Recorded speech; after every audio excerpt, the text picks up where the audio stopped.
बाबा जी की गल साइकिल क्यों नहीं चलाते पे उत्ते क्यों नहीं बहिंदे? हाँ जी लत्त नहीं काम करती की लत्त नूं की मसला जी? जख्म ने क्यों कोई सट लगी जे की मतलब डिग के सट लगी तो की बेचते हो पे? चलिए इधर साइकिल साइड ते खिलारो। हाँ ओए होए होए होए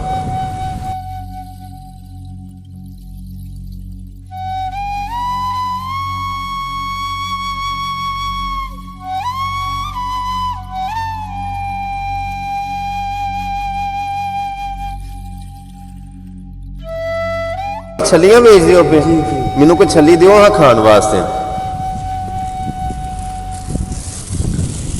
वाह भाई वाह बाबा जी चटनी भी रखी है? खट्टा पानी बच्चे पींदे खट्टा पानी। बच्चे खट्टा पानी पींदे ने ठीक है ठीक है। ते आ की लैंदे हो सुक्कियां रोटियां? लोया ले लो। लोया ले लो ठीक है ठीक है ठीक है। वाह मौला मावा वो एक शेर आउंदा इकना नू रब इतना देवे कि बस बस कहन जबानू कई बेचारे रोंदे तरसदे टुर गए इस जहानू। वाह मौला तेरियां वंडां ने तेरियां तकसीमां ने।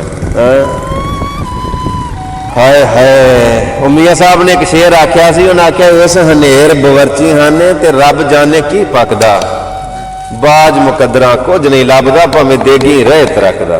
क्यों बाबा जी इंजी गल है मुकदरा बाजू नहीं कुछ भी लभदा तो परेशान क्यों? अल्लाह चंगियां करेगा इंशाल्लाह कोई नहीं खैर ही है जिमें जिमें। बाबा जी कोई गल सुनाओ। हाँ परेशान क्यों हो?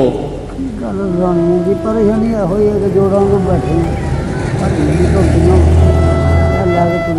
बच्ची है एक छोटी जी बच्ची है छोटी जी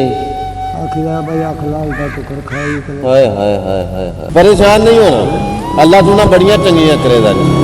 तो मालिक की जात ना बड़ा रहीम है बड़ा करीम है ਜਿਹੜੀਆਂ ਉਹਦੇ ਕੋਲ ਵੰਡਾਂ ਤਕਸੀਮਾਂ ਨੇ ਨਾ ਹੋਰ ਕਿਸੇ ਕੋਲ ਨਹੀਂ। ਤੁਹਾਡੇ ਘਰ ਦਾ ਐਡਰੈਸ ਮੈਨੂੰ ਪਤਾ ਲੱਗ ਗਿਆ ਤੇ ਬਾਕੀ ਮੇਰਾ ਨੰਬਰ ਤੁਸੀਂ ਕੋਲ ਰੱਖ ਲਓ। ਜਦੋਂ ਤੁਹਾਨੂੰ ਲੋੜ ਪਵੇ ਕਿਸੇ ਕਿਸਮ ਦੀ ਮੈਂ ਤਾਬੇਦਾਰ ਤੇ ਤੁਹਾਡੀ ਜੈਕਟ ਤੁਹਾਡੀ ਚਾਦਰ ਤੇ ਤੁਹਾਡਾ ਸੂਟ ਇਹ ਮੈਂ ਤੁਹਾਨੂੰ ਤੋਹਫਾ ਦੇਣਾ ਹੈ।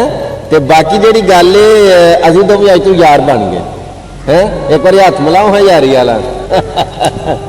ਇਹ ਮੇਰੇ ਲਈ ਤੁਹਾਨੂੰ ਨਿੱਕਾ ਜਿਹਾ ਤੋਹਫਾ ਹੈ ਇਹ ਆਪਣੇ ਕੋਲ ਰੱਖੋ। ਜਦੋਂ ਵੀ ਮੇਰੇ ਲਾਇਕ ਕੋਈ ਖਿਦਮਤ ਹੋਵੇ मैं ताबेदार हाँ तुहाडा पुत्तर हाँ मैं तुहाडा। ठीक है बाबा जी अल्लाह तुहानू खुश रखे अल्लाह तंदुरुस्ती देवे अपना बड़ा सारा ख्याल रखियो इंशाल्लाह मुलाकात छेती हुंदी है। अल्लाह तुहानू तंदुरुस्ती दे ते राजी हो खुश हो? ठीक है जी अल्लाह खुश रखे।